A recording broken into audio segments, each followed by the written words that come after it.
तुझ्या घरामध्ये काय चोरी करायला आलं काय? काही डाकं टाकायला आले? तुझ्याकडे काही चोरी करत नाही, काय डाकं टाकत नाही? कोणा भाकरीचा कुटका देखील राहत काय? भाकरीचा कुटका पाहिलं, इकडचे तिकडचे लोक येतात आणि आपल्या मराठी माणसाला परेशान करतात. इकडचं तिकडचं म्हणताय का मला? अरे भाऊ, तुझ्याच मराठी मातीमध्ये जन्माला आलेलं छोटस संस्काराचं फुल आहे, भारूड म्हणतात मला. भारूड? आणि ही काय भानगड आहे? भानगड?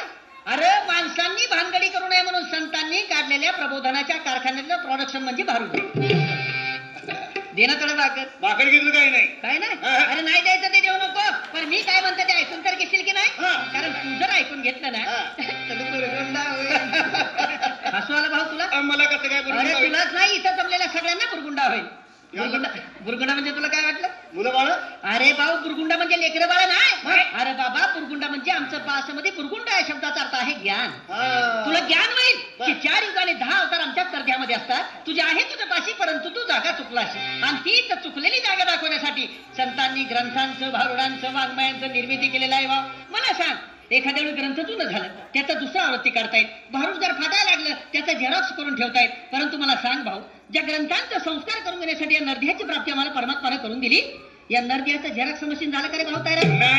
म्हणून म्हणतोय मी की तू जर माझं ऐकलं ना तर बुरगुंडा होईल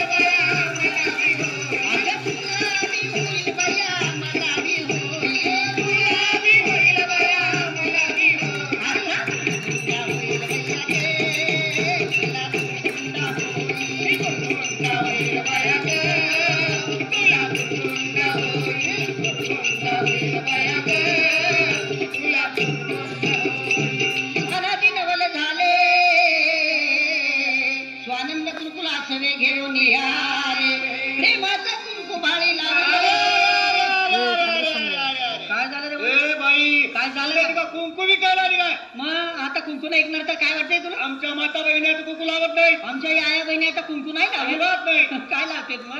साडीचा रंग तसा टिकलीचा रंग. मग मॅचिंग म्हण ना. मॅचिंग जसं साडीचा रंग रंग तसं टिकलीचा रंग याला मॅचिंग म्हणतात ना भाऊ. पण खरं सांग भाऊ, या वरच्या रंगांचं मॅचिंग तर कधीही करता येईल, परंतु संसारामध्ये खरा आनंद, खरं सुख भोगायचं असेल तर नेचर मॅचिंग असं नाही वाटत. नेचर मॅचिंग असेल तर या वरच्या रंगांना महत्व आहे. मी म्हणत नाही आहे माझं कुंकू लावून तुझं टिकली लावू नको, परंतु टिकलीच्या रूपानं सौभाग्याचं दान किती तिकडे वाटत फिरतं आमचं मारून. अरे भाऊ, सकाळी उठलं, बाथरूम मध्ये गेलं, बाथरूमची भिंत सौभाग्यवती भव, बाहेर आलं, आरशा पुढे बसलं, आरसा सौभाग्यवती भव. मी म्हणत नाही आहे माझं कुंकूला, परंतु कुंकू लावण्याच्या पाठीमागं काहीतरी शास्त्रीय कारण. कुठं लावलं जाते कुंकू? कुंकू हे कपाळावर लावलं जातं. अरे भाऊ, कपाळावरच लावलं जात आहे, परंतु आग्नेय आणि ब्रह्मरंध्राच्या मधोमध्ये पेट्युटरी ग्लँड आहे, ज्याच्यावरती कुंकू लावल्यामुळे आमच्या महिलेचं मानसिक संतुलन कायम राहते. कारण महिलेचा मेंदू अतिशय संवेदनाक्षम असते आणि महिला मेंदूच्या संवेदना कायम राखण्याचं रडारचं काम ते कुंकू करते. म्हणून म्हणता येईल कपाळावर कुंकू लाव. कारण कुंकू हे चिंचोका आणि हळदीपासून बनलेलं असतंय.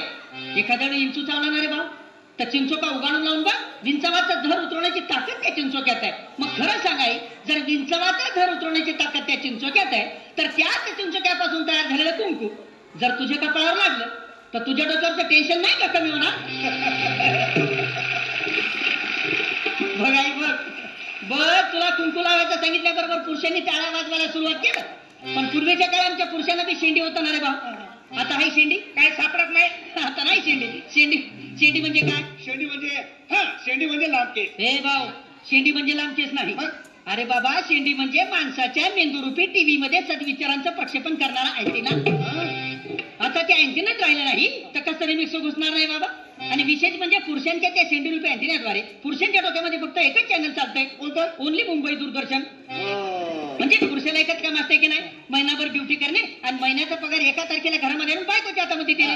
पण त्या आणलेल्या पगाराचं जीवनभराचं व्यवस्थापन आमच्या याला करावं लागतंय. आणि ते व्यवस्थापन करताना घराचं घर पण राखताना मला सांग आई, तुझ्या डोक्यामध्ये किती प्रकारचे चॅनल चालते? किती? लेकरांचं संगोपन आहे, मुलांचं शिक्षण आहे, मुलींचं शिक्षण आहे, सासू सासऱ्याची सेवा आहे घरामध्ये असले तर. हे सगळे चॅनल तुझ्या डोक्यामध्ये व्यवस्थितरित्या प्रक्षेपित होण्यासाठी तुझ्या डोक्यावरचा हा जो केसांचा आंबाडा आहे ना काय, हा डिश अँटिना आहे. आता मला सांग, या डिश अँटिनाच्या काड्या जर ब्युटी पार्लर मध्ये जाऊन तू कमी केल्या तर तुझ्या मेंदूर